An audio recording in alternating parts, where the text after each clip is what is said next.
Welcome to Café Chisme. I'm Franco, and I'm here with Vicky, Ivan, and Myra. Brew your coffee and join us in today's Chisme. Today's episode is going to be about the turning points in life. We're going to discuss some personal stories of transformation and what made us get to where we are today. Ooh, good topic. that's a good one.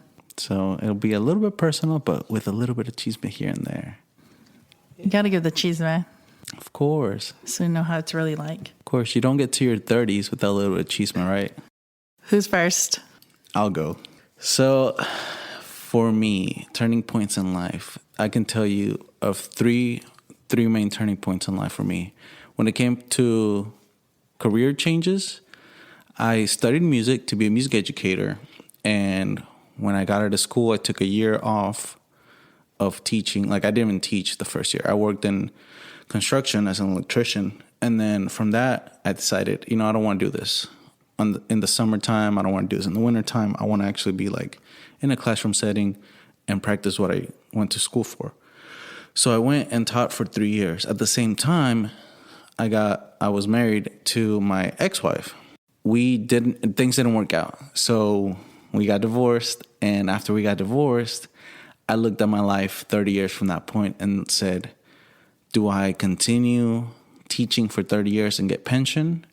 Or do I make a change now and completely change my life? Like, I'm talking about being horribly in debt. Like, I had to move back in with my parents. Like, it was not a good situation.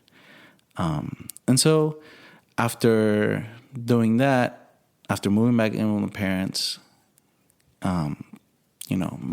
mountains of debt, of personal debt, I decided to make a career change from teaching, something I studied, I went to school for, to I went to do operations for a gas company. Essentially, I just would work the night shift, and I would monitor gas lines all across a certain area in North Texas. So it was completely different to what I've done, and it was a very scary thing to do, but I see that was definitely one turning point in my life, in my personal life and in my career life. And then moving on from there, after 2020, I decided to make another career change. So we're talking about, this is 2016, 2017, 2018. I stopped teaching. 2019, I think I made the career change. Yeah, that's when I made the career change to the gas operations. In 2020, I changed over to the parking industry, which is what I currently do. And I've been in it for 3 years now. Just completely has nothing to do with music and teaching. Yeah, but it's cool because we'll get into it later as to what I've done to embrace that. But that's it on my career side, and I've made more money now than I ever did as a teacher. Like, shout out to all the teachers and educators out there. Y'all are heroes. Been on that side, and I cannot tell you how underappreciated all of the entire profession is. But that's on the career side. On the personal side, so we talked about my divorce. After that, I got depressed, like severely depressed. So much so I told my parents one day when I woke up, I was like, I don't want to be alive anymore. And they just looked at me like, well, we don't know what else to do. And I said, I don't know either. Obviously, I'm not going to go and unlive myself, but I just need to find a solution. And so they encouraged me to go seek out therapy, which I did. And I was in therapy for maybe like 6 months until I got back up on my feet and kind of saw the world differently. At the same time, I was doing a lot of personal development, like self-help books, listening to a lot of audio, anything. Like, I was exploring everything. Philosophies. Podcasts, absolutely. Different YouTube videos, and I landed on a couple of things that I remember now. One is Alan Watts and his philosophy of Taoism, which is Eastern philosophy that he brought to the Western world to kind of, I guess, modernize it or explain it better, and just different way of living than your traditional Judeo-Christian upbringing like I had. And then Jim Rohn. Jim Rohn is my mentor, even though he doesn't know it. But he was definitely a big change in my life when it came to like development and how to live the best year of your life. look up that video if you can. I'll probably put the link on the description. And then from that, it was just, so having that divorce, going through that self-development stage that I didn't, because I was dating this girl for like 10 years before we got married. So my life never really changed. It was always me and her until I was no longer me and her. That was me by myself for 2 years before Vicky and I got together. But I was able to make that change for myself as a better person, because we would not be where we are. Vicky and I would not be where we are if I hadn't made that change. So, getting out of debt, making sure that I was good emotionally, mentally. And then the last thing that I can say that happened most recently was a catalyst for change is losing my mom. My mom passing away was definitely a huge change in my life. And it's been difficult. It's been difficult some days, but I think overall I'm making it and moving forward. And it was definitely a huge thing that I had to do for my family that day. I could tell my dad was mentally not there. My siblings were there emotionally for him, while I was there like logically for him, right? So I made sure to take care of all the paperwork stuff, making sure that that her life insurance came through, making sure that her arrangement was done. That way whenever we I don't know what the word is, the funeral arrangements, making sure the funeral arrangements were taken care of, making sure that everything was taken care of, bills were paid, make sure my dad had an outline of the bills and how he could get all this stuff. And that was definitely a catalyst for changing my life, because I realized how quickly my brain could flip from being this emotional person to just shutting everything down just so that I could, whatever the vision, whatever the goal is, just so that I could get that done.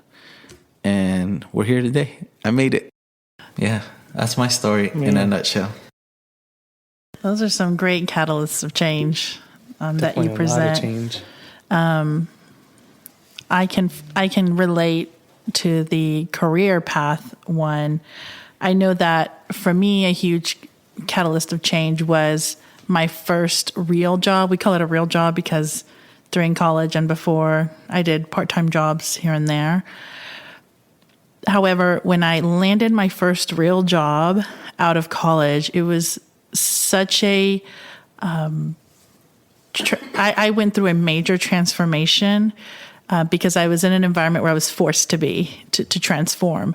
And I say that because I grew up in a small town, Northeast Texas.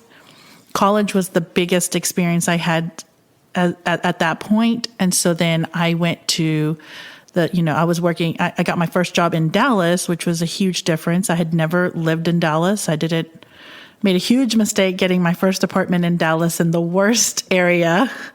Your girl did not know how to research safe areas in the neighborhood. There's a fun story there.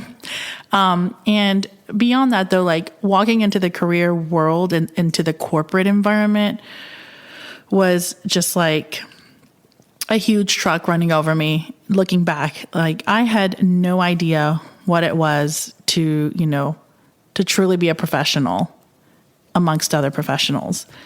I had to learn that quickly. You have to learn office politics. You need to learn how to communicate, and not in the general sense, but how to communicate according to your line in the corporate world. So I was in the tax realm, and there's different lingo, and there's a different way to be in that arena versus, another corporate office in a different setting, say like a banking setting. They're completely different. The way that you present yourself, how you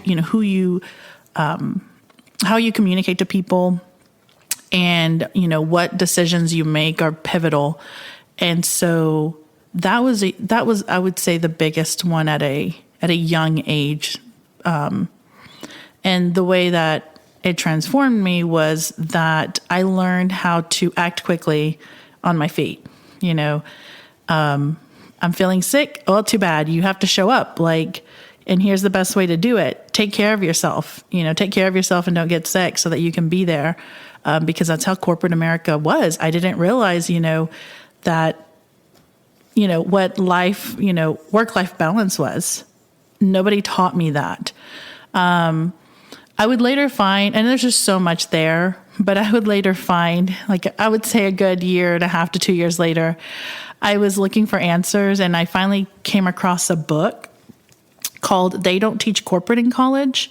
And this is by Alexandra Levitt.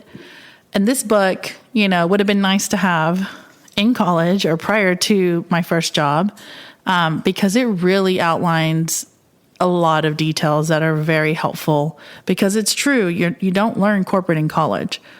What you learn in college is strictly from books or from a professor's teaching plan? Curriculum. Thank you. From their curriculum, which is very different from the corporate arena and what is expected of you, depending on which industry you're in. So in the tax world, there's this line of professionalism that you must hold, and the type of clients that you're working with are extremely different in terms of they have high expectations of you. You need to be quick on your feet, know exactly what you're talking about. There's a lot of competition there because everyone's trying to move up the ladder. There's a lot of great perks. But if you don't know about them or you don't know how to use them, you kind of miss out on those things. So I highly recommend that book to anyone. And, definitely one of those times in life where it's like, if I could do it over, that would be a nice time to do over, because I could have set myself up for success. It would have been nice for someone in HR to really sit down with me, or, even before that in college, someone to teach you and say, hey, this is how you review your benefits, by the way. This is what you need to know. This is the difference. This is a true difference between X, Y, and Z. You should consider retirement. And this is why it's important to do it now while you're young, while it's early in your career. Don't wait until later. And here, let me help you understand all of this. Every corporate office will have an HR department, but I have yet to find an HR department that will dive into all the details to that extent, because I think in general, they're just there to provide the information, but it's the understanding of the information that I had to learn kind of on the go through trial and error, and definitely mistakes were made, but all of those things, just all at one time was a lot. And it's a blessing in disguise, because after that, I knew what I was doing for the most part. I knew what to expect the next time around. So during my next shift, it wasn't so bad. The second catalyst of change in my life would be when I came across a book called La Historia que te cuentas. This is by an author named Paola Herrera, and in English, it translates to The Story That You Tell Yourself. I remember I ran across this woman on YouTube at a time in my life where I still had a lot of personal growth left, and I think I always will. But at this point, when I was listening to her and kind of her approach, it was very different for me. It was the first time I had heard that you could approach life in a way that you tell the story of your life to yourself. And so what this individual was sharing was that if you perceive your life as a difficult life, or as a life that in which you feel unfulfilled, or you're not the happiest, or look, I'm doing this job, but it's not what I want to do. I'm probably never going to find that thing that I want to do. That is all negativity at the end of the day. And so what you don't realize is that you are subconsciously telling yourself this story, and this story does manifest itself. And so the idea is, tell yourself a true story, a true positive story that you want to unfold in your life. And that will be what actually happens. And at that moment I thought, oh, easier said than done. But the reality is that it holds a lot of truth. Because if you think about it, water absorbs energy. So if there's been research done that if you if you talk to water in a very negative way, there's negativity in that water, versus if you say a lot of positive things, you're going to get positive energy out of that. The cool thing about that is that also resonates in ourselves. And at that moment in my life, I chose to think of things differently.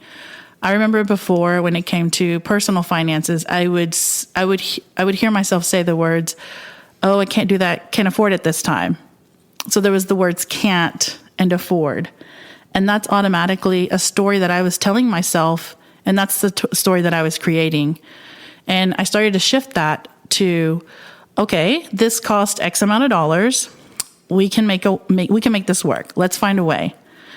Automatically, the story changed, and then before you know it, or before I knew it, this was happening. I was paying for this item or this experience or whatever the case may be, as I was thinking it in my mind. And I've just used that same approach in pretty much everything else in my life, because I get nothing out of being negative. And something that my father once told me, which is very similar to this, is, he told Franco and I one time we were visiting him, he just said, if you do things in life with a bad attitude, it's like this universe conspires against you and it makes it worse on you. Like if you show up to work and you're just like, I hate this job. I hate that it's Monday. Oh, that coworker that annoys me is just walking by again. And you're just like thinking negative, negative, negative. Then before you know it, you drop your coffee, and then something happens with your food being there late. Like just these bad things happen. And he was telling us that's that negative energy. You're putting it out. The universe is throwing it back at you. But if you wake up in the morning and you say, I'm going to have a great day. Like, I'm going to have a great day. I'm happy that, I have a job. I'm happy that I get another day to show up to work. I'm going to make this another great day. It's like good things just start happening to you. You're like, oh, wow. Like, somebody that I hadn't talked to said hi to me today. That was very nice of them. Or, oh my gosh, they didn't mess up my coffee at Starbucks this morning. Great. Like, and it's just those positive things. And so again, that's one of those, points, those catalysts, what's it called? The catalyst of change, in the personal side of my life. That probably went for too long. That's awesome. That's okay. No, yeah, that's we can good. snip this in. That's good. Yeah. That's awesome. That's good. Well, I guess for me, I would say there's a lot of them, right? But two really that I think stand out and that I feel like really made me have a different outlook on things. I've, just getting back from college, coming back here, it's like, what do we do? So, I really just try to get a job anywhere. So, I remember I worked for an electricity company. And I don't know, I guess I was just trying to find myself really like, oh, okay, like what my skill set, how can I put that into use? So I did that. That didn't really work out for me. And there's a lot of things that I didn't really agree with that electricity company. Things that they were doing billing wise that I was like, no, I don't like working for a company that will do that. And I don't know, I started working for an insurance company. I would say that was my first real big job, I would say. At least I thought at that time, coming back from college, it sounds good. Ivan, the auto insurance person, but it was just very stressful because, it was a sales type of environment and you have to meet a quota based on auto policies. So the crappy thing is that it wasn't just based on what you did.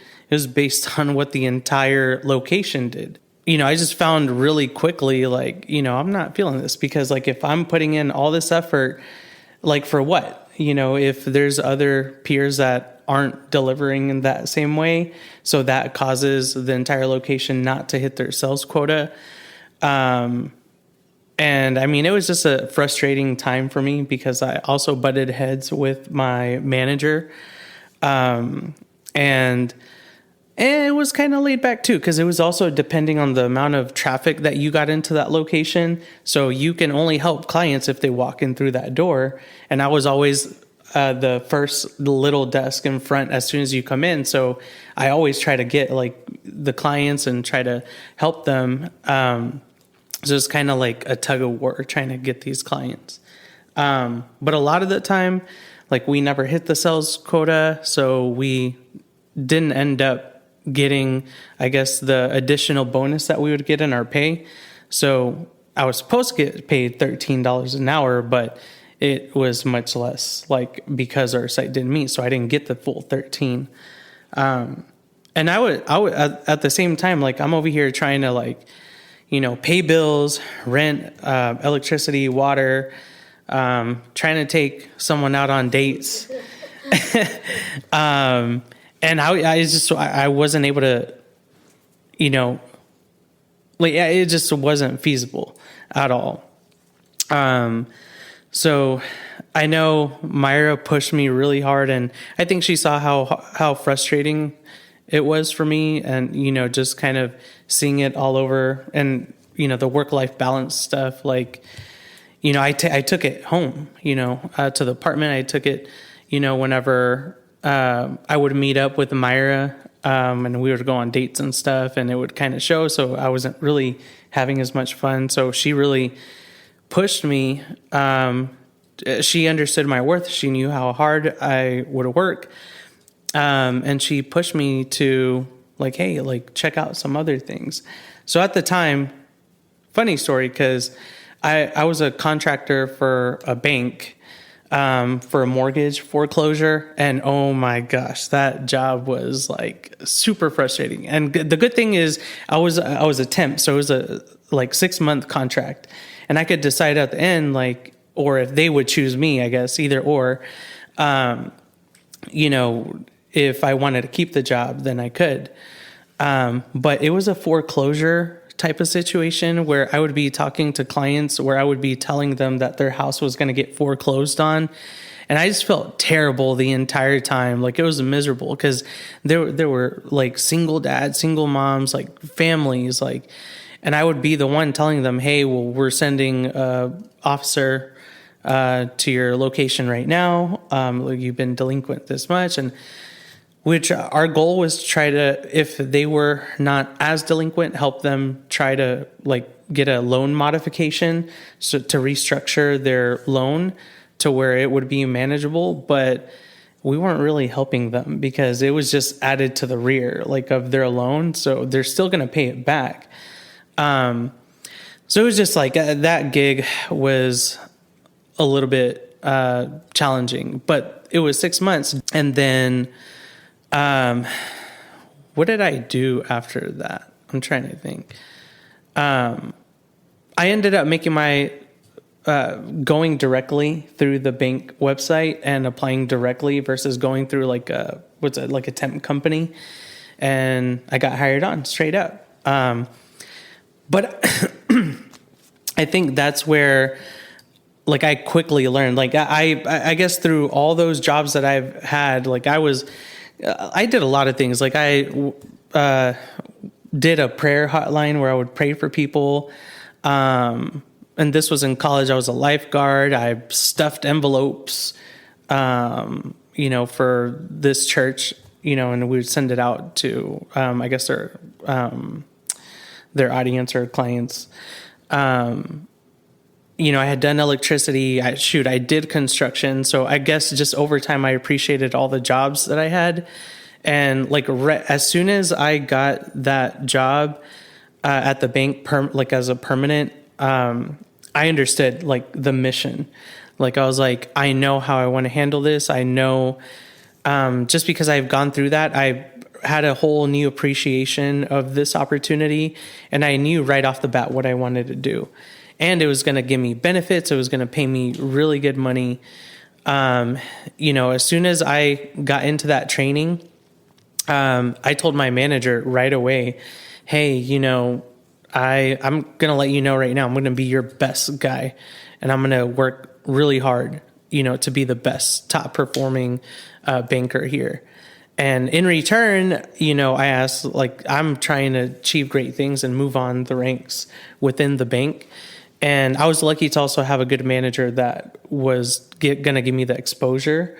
6 months in, I got that tap in the shoulder. It's like, hey, come to my office. At this time we're still dating. Myra and I are still dating. But they were like, hey, we need you. You've been doing really well.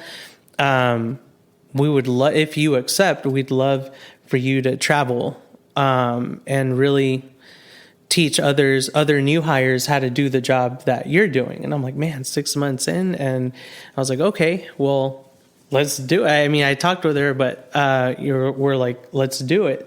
So I got to do it. I got to travel. I got to, what threw me for a loop is in none of those prior jobs, I never had like any public speaking experience. I never had like presentation type skill set, nothing like that. So whenever the first training group, I was used to like 15, 20, 25 people in that group. So I walk into this room and I'm thinking, oh, behind these doors is going to be 25 people. I open the door and there's 200 people like ready for training. And there's more of us. I mean, it was like there's 10 to 15 of us, but we had to go in there like a microphone. I've never like had a microphone in my hand and like talk to an audience of 200 people. Like it was a freaking seminar or something like that. So I was intimidated and like my anxiety like immediately started kicking in. But I was able to do it. I mean, I just kind of mustered up the courage to like really just be confident in what I knew and showing them. And I think that's career-wise, I think that helped me, not just like in my career, like building my skill set, public speaking, presentation, but I think it also helped me outside of work too, because I had a whole new perspective of things that I could do outside and in my personal life.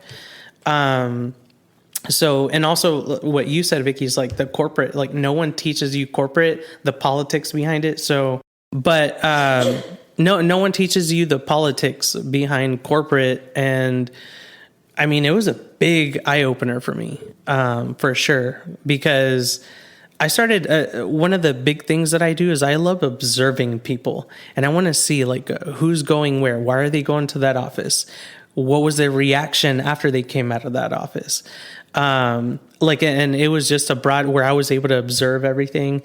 And I think it just like helped my career like a lot. And I was able to really move up, within the bank. And now I'm fortunate and grateful to have been with that bank for over 10 years, and still going. And now I have other goals that I want to accomplish, but for sure, financially, oh my gosh, that's done wonders, for my life, not just for me personally, but now my family, the benefits of it, being able to, have Myra stay at home with the kids. So it was just awesome. I mean, I can't say enough. And that was a big moment. The other, I would say, turning point in my life was being a dad. I mean, there's no manual for it. There's no instruction that comes with that baby on their back and it says, hey, like do this, this, and this. I mean, it was just like, okay, what do we do now? Like, and I had no idea like what awaited really. I mean, the sleepless nights, how to deal with family, like not just mine, but Myra's family, being able to navigate those relationships, it was definitely rocky. And it just took, unfortunately it did take some run-ins with family. You want some chisme? Here it is. It did take a lot of run-ins, disagreements, where, I think I could have handled situations a little bit better, but my immediate thought, not having the experience behind it, was he's, my kid is my responsibility. I need to take it. And having that blindfold to help, because like there's just so many things I could go back and do differently. But fortunately, I think, we're in a lot a better space now. The relationships, I hope, have been mended. But, it's just going through that whole experience as a dad. There's nothing that no books, no videos, no YouTube that can prepare. It's good for knowledge, but it's a whole different ball game whenever that baby is here. And then you come into different perspectives, different views, different opinions, critiquing, and do this, do that. So you're being pulled all directions. And, ultimately what you need to be confident is yourself, and having that help from your significant other on how you're going to approach things. And I think that'll definitely be something that will help you along the way. But, I would say that. And now I'm definitely, I'm just enjoying life. Enjoying life with the kids and my family. Now we're starting to do a lot more things and enjoy a lot more things with our families. So we're definitely in a better space for sure. So it's my café y chisme. Well, for me, professionally, when I graduated college, I kind of my next job, and it was my first real job, was related to my degree. So, and I enjoyed it and I loved it. So I stayed at that job for 10 plus years.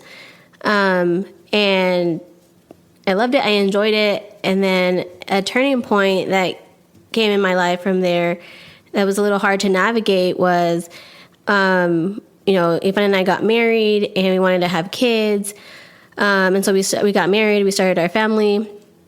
And our goal was for me to stay home. We didn't want to send our kids to childcare.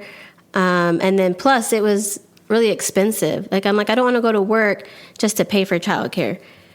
So we had to really plan out, because we also wanted a house. We had to plan out based on what our goals were, what kind of house we were going to get, how we were going to do it, budget and plan to reach those goals. We had to plan accordingly. And for 2.5 years, it was really hard because I had sometimes luckily my job was amazing and they let me bring Christian to work, but you don't get that, you don't get that everywhere. So that was one thing that we were super blessed with. And my job was very understanding. And then on days that I couldn't get off or I had meetings, Yvonne had to get the days off and cover for me. So that was, challenging, but we got through it. We met our goals. We bought a house, we had Christian, and I started staying home with him. And it was totally new for me. It was all I've ever known since I was 18. I started working at 18. And then, when I stopped working, I was 32. And so it was hard. It was an adjustment because now I'm just at home raising a baby, and I miss talking to other adults and I miss, socializing, and I missed my job. I really enjoyed my job. So for the next 6 years now that, Christian is 6 now, I felt like I've just been trying to survive, on autopilot this whole time. And I feel finally I'm at a place where I'm okay, enough is enough. I need to focus on myself. There's so many things that I want to do, so many goals that I want to do. I want to find myself again. Because you get lost in motherhood, you're so busy, and the things that you enjoyed before, simple things like getting ready every day, to go to work and everything are harder now. But you find little mom hacks, you put the bouncer in the bathroom with you while you shower. And now that they're older, they get their iPad while they sit on the bed while I get ready and shower. You just do what you have to do to make that happen. Or I signed up for a gym that has childcare, and you have to make time for yourself and prioritize yourself because you're not any good to anybody else, you know. And when you feel good and you're good, even just like, yes, you have to feed them first and all that, but if you're hungry and you haven't ate, like, you're not going to be in a good mood. So you have to sometimes like put yourself first, and that way you can take care of everybody. So that's where I'm currently at now, and I'm like barely starting out, like, you know, in this like new like transformation of who I am now and myself now in my late 30s. So it's been quite the journey, but we're getting there, and I'm a work in progress. But now that, I mean, I'm going to the gym, I'm getting myself ready, you know, a few times a week than I was before. And just, we have other goals too as a family that we're working on, and we've got a good plan for that. So yeah, that's pretty much mine. No, it's really cool. I think you said something important. Like the change is happening now. And I think that we definitely talked about things that happened to us in the past, but we're, you know, always changing and always evolving. And through this change, we have to learn how to embrace it. Sometimes it's scary, right? So for anything that we've done in the past, at least for me, it's always been trial and error. You know, especially when I didn't know who I was. You're talking about finding yourself. I definitely had a moment in time where I had to find myself. I went to the movies by myself.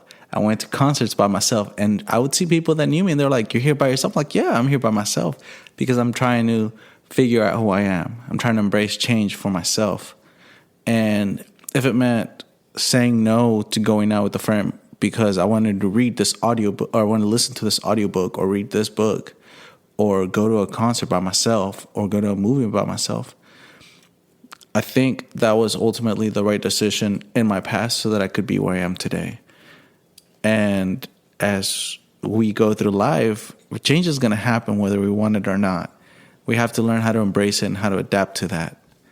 So don't see change as necessarily as a challenge, even though it can be, but welcome it, because if you're comfortably uncomfortable, then you're never going to achieve change in your life. You have to be uncomfortably comfortable. When you're uncomfortably comfortable, that's when you have to like get up and move. Once you've settled like a comfortable point in life, you got to move. That's what I've noticed in my life, at least.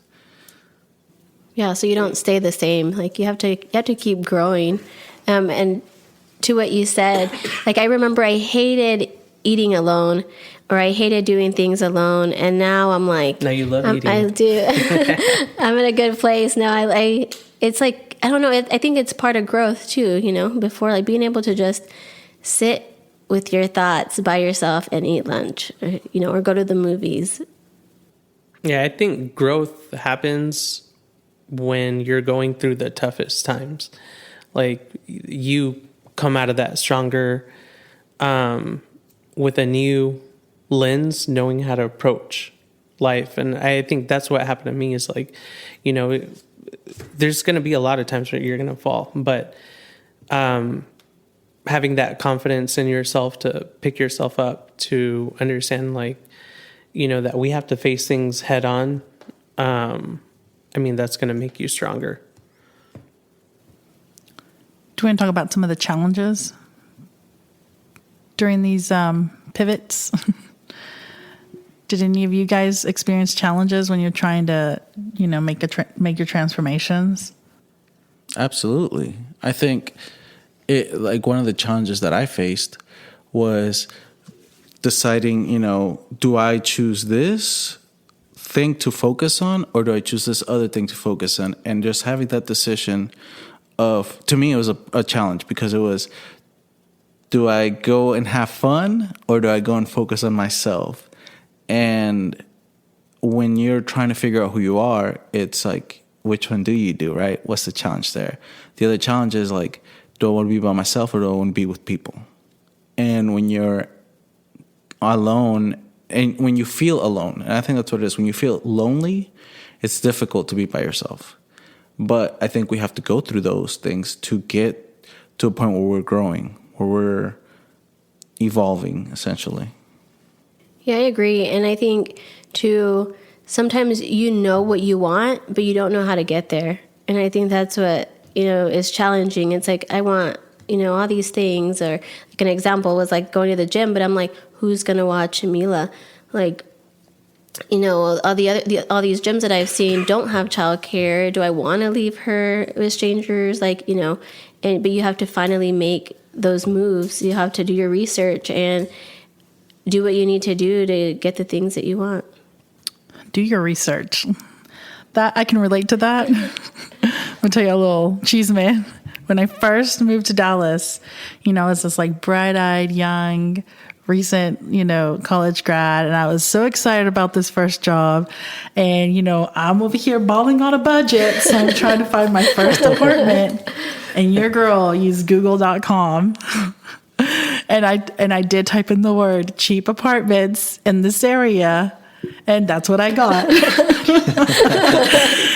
I mean, this was part of my pivotal moment. I had no idea. I just thought, I got to find something close to this office. I need to make sure I'm there. You guys, I received the job offer in the middle of the work week, and I was supposed to start the following Monday. So I think I got it Tuesday, Wednesday.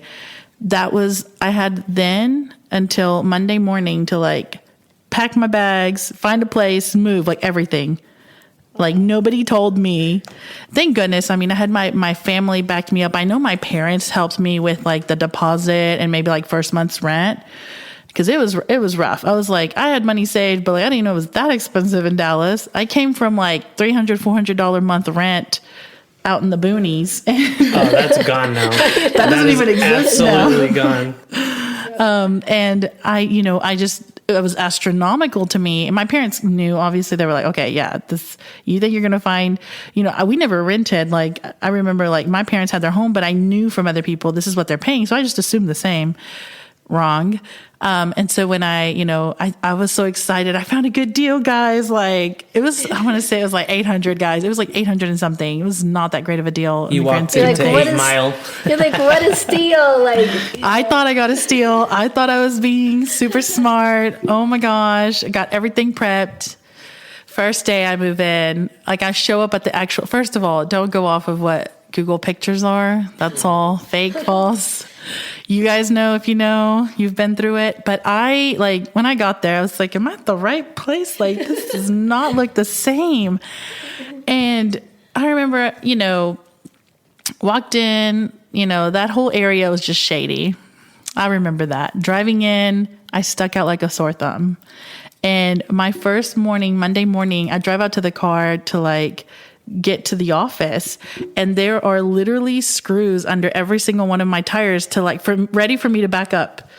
Kid you not. Oh no. And that's when I was just they know that I am just oblivious here. I'm not going to make it very long. And so that was one of my moments where I was just everything's against me. I don't understand. And I remember that my boss at the time, she's so sweet. She asked me out of nowhere. She was just asking everyone so where did you move? And I told her, oh, this area. And she's like, oh no, you and I need to talk later. That's not okay. And she was the one that actually kind of, put me in the know. She was like, look, I don't know, did you get any help? And I was like, no, I Googled and I found this place. So from that experience, I learned there are apartment agents. They're free of charge to you. These agents are available to anyone, just let them know what you want, what you're looking for, safety's first, and I need to be within this budget, et cetera. I need to live in this area. And these individuals do all the work for you, and they legitimately will find available spaces instead of you just going out and setting yourself up for failure, because that's really what it was.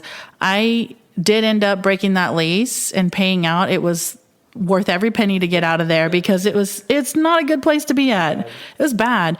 And so from that, it's like, it did empower me after time.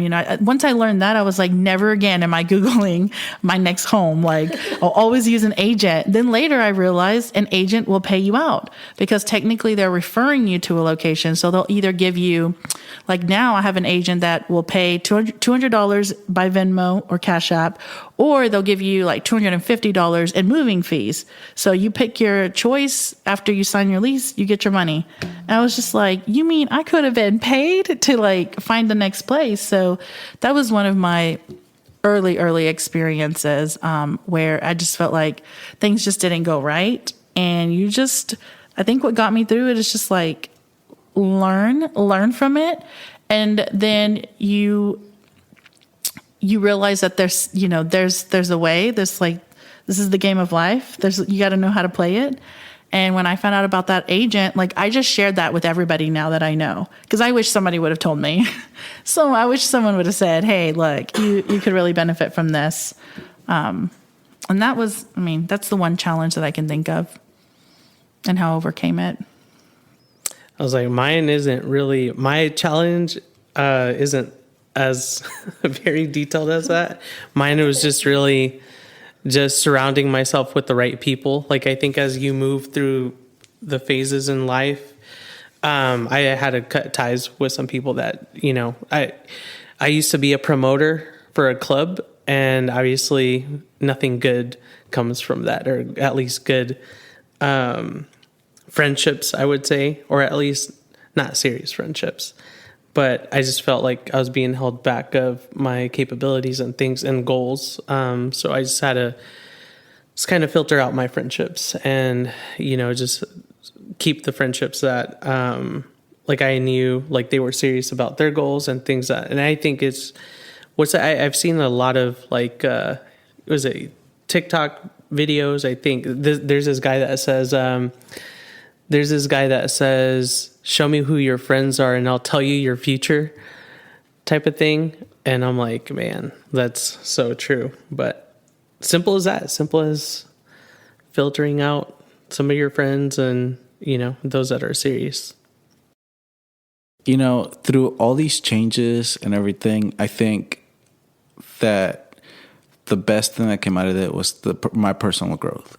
I think through all these challenges and embracing change, personal growth was the ultimate result. And there are many lessons to be learned from that personal growth. But for me, the main one was loving myself so that I could love you. If my cup wasn't filled, then how could I fill yours? And one thing that I remember telling you all the time is that I'm happy by myself, but when we're together, we're even happier together. Because we're not taking happiness from each other. We're only adding to each other's happiness. And that for me was the biggest lesson and the biggest growth for myself. I didn't love myself for the longest of time. Being depressed and trying to love yourself is such a challenge that when you finally overcome that and you start to love yourself, it's limitless what you can achieve in this world for yourself and for others, right? Once I knew to love myself, like Vicky and I were just like, it was like a done deal. Like it didn't even matter because we did hang out for a while before we started dating. We hung out for like a year or so before we started dating. And I was still growing through that time. Like she saw me through that time where we would hang out, we went clubbing, and I was definitely not the best clubber at the time. I tried to keep up with the friends who were consuming adult beverages, and I could not keep up. I had to be dragged out of the club because I was passed out. Yeah. You want Chisme? There it is. But yeah, and like, through that time, through going from there to going from that point in my life to going to, I love myself so much that I'm never going to let myself get that stupid ever again. Such a huge change. And I think I could say that you've definitely seen that. Absolutely. So it's just one of those things where it's like, once you find love for yourself, you can find true love like we did. And you now know that it's just about taking it one day at a time. There's no rush in finding who you are and loving yourself. It's a process. It's an ever evolving process that sometimes you got to go back and refine a little bit. And that's okay. Yeah, I used to be so focused on like the future and the future and the future, but now I'm so excited for the present. Like, I'm so excited to make those little moments count and just live in the moment and be present. I was going to say, just really, everyone has their growth in different ways, but believing in what your capabilities and understanding, like, there's no limitations with a plan. I would say for me is I had to, really keep the friendships that were going to help me and get what I needed out of it as well.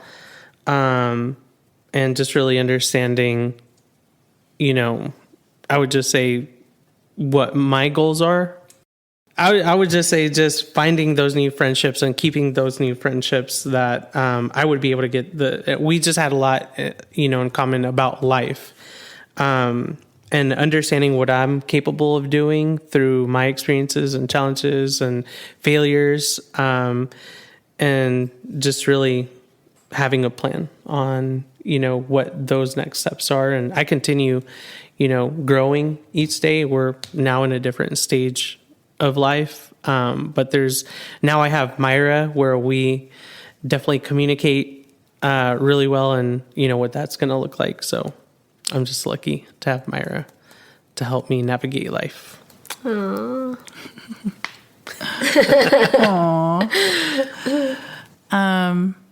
My huge takeaway with my turning points in life would have to be overcoming in general.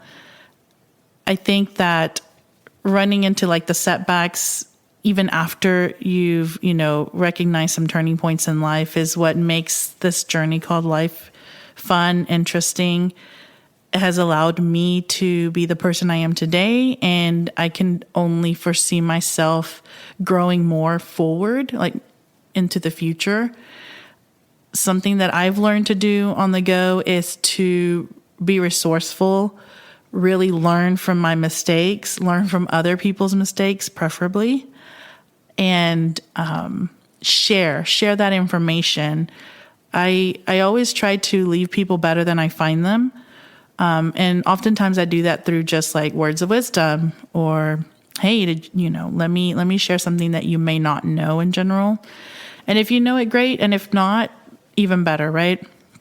And I think that fills other people's cups. And at the same time, it allows me to, kind of check in with myself and make sure that I did retain all the important information, and that I truly, understand all the important things in life. And if you can share that with people, you're only better for it. So I think that's my takeaway from all my pivotal moments. And embracing change and learning lessons, how do you guys navigate the uncertain parts of change, right? So with change always comes, at least for me, it's always scary because you don't know what's next, right? I think going from teaching to a completely different career, gas operations, to now the parking industry, every time I've had to make that jump, I've always been uncertain. And I think a lot of that came from self-doubt. For me, at least, it came from self-doubt and being unsure of myself. I think something that you said that was very important, like, because of Myra, you're better, right? Because of Vicky, I'm better. She's always telling me about the potential that she sees in me that I definitely don't see myself. I'm getting better at it, but I've always had a hard time with that myself. And so navigating that uncertainty is always a little bit of a back and forth for me. It's like, I want to do it, I want to dive into it, but I'm always afraid that I'm making the wrong choice, because it doesn't impact me now. It impacts my family, both of us right now, and Dalek. Because if I make a dumb change, and he's not going to have a house to live in. Oh, gosh. And he needs a backyard, okay? It's always about Dalek. That's right. That's right. So it's one of those things that for me, I'm certain of what I currently have, and I'm uncertain that if I make a change, it'll be for the worst. And that's scary. But I think facing it head on, like you were talking about earlier, that's the best way to face any kind of challenge and any kind of uncertainty. You're going to find out one way or another if it's the right move or not. And so if you do it with a lot of self-doubt, I think you're going to be more resistant to it as opposed to welcoming the challenge. I think everything is a risk. So whenever you don't do anything about it, like there's always going to be like an unknown. Like you're going to stay at a stage where it's going to be like, man, what if I would have done or faced this head on? Like you got nothing to lose and everything to gain, whether it's experience, knowledge, you name it. I mean, face it head forward. And I mean, yeah, you should trust the decisions and your knowledge, because that's going to help you have an understanding of how to approach that. But everything's a risk. Like, I think that's how I view everything. Everything is a risk. But just trust in yourself, trust in your capabilities. Something I like to do is face challenges, anything with a positive attitude and with faith. I think that has helped me a lot. I gain nothing in being negative up front. That is more than likely going to perceive the outcome. So the best I can do at the very beginning is to just be positive, because at the very least, we had a positive experience. Regardless of the outcome, we'll have a positive experience. And then with faith, you got to have a little bit of faith. Whatever you believe in, you got to have some faith. If it's not in something, it's in yourself. If you start off not believing in yourself, you can't expect anyone else outside of that to believe in you. So be your, biggest fan. And if you have to be that, if you need that from, for example, with us, like I'm your biggest fan, and I know you're my biggest fan, and I got another fan in Dalek. So, I'm great. I think if you look at it that way too, it's like, be each other's biggest fans, most positive individuals, because we've been through it, Franco. Like, we'll be doing something, and if I'm in a bad mood, guess what? We all have a bad day just because of that. And that wasn't necessary. I could have just been positive about it, and that's what I do now. I try to be very positive about it. And at the very end of the day, maybe things were miserable, but we had a fun time. We laughed the whole time. It was miserable, and that makes the world of a difference. Yeah, I think it's scary, but you have to trust the process. And I'm glad that I get to do it with Yvonne, because we are both I always tell him, if we had to get 2 jobs or we had to do whatever it takes, we're both really hardworking, and we're not it's not beneath us, we will do what we need to do. And I mean, anything, I tell him, no matter what it is, if we have to sell our house and live in this tiny apartment, as long as we're together, we're going to get through it. We're not scared of that at all. We have each other, we have our family. If we got to make the decision to downsize at any point, I mean, we're prepared for it. And I think we've gone through so many things of unknown and uncertainty.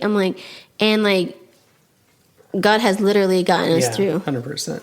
Any last tidbits to leave our audience? Life will throw you curveballs. I mean, just be ready for it. Face it head on. I think, when you have those pivotal moments in life, you're going to feel it. You're just going to know. And think about the end game. Think about what it's going to be like. You're typically, most times you're going to be better off after those, transformative moments. So embrace that, if anything, to get you through the challenges, through some of the setbacks, and just, it'll be worth it. It's always worth it in the end. Trust in yourself. You have more skills than you give yourself credit for. You're capable, and if you really want it, you can have it. Well, thank you guys for joining us in this week's long episode.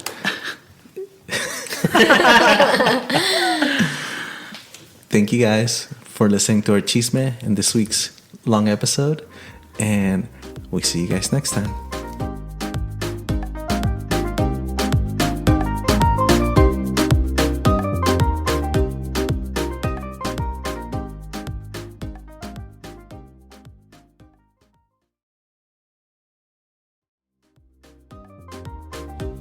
If you would like to get in touch with the Café y Chisme crew and have them talk about topics you're interested in, reach out via email to cafeychismedfw@gmail.com or DM us on Instagram at cafeychismedfw. Links in the description. Thanks for tuning in.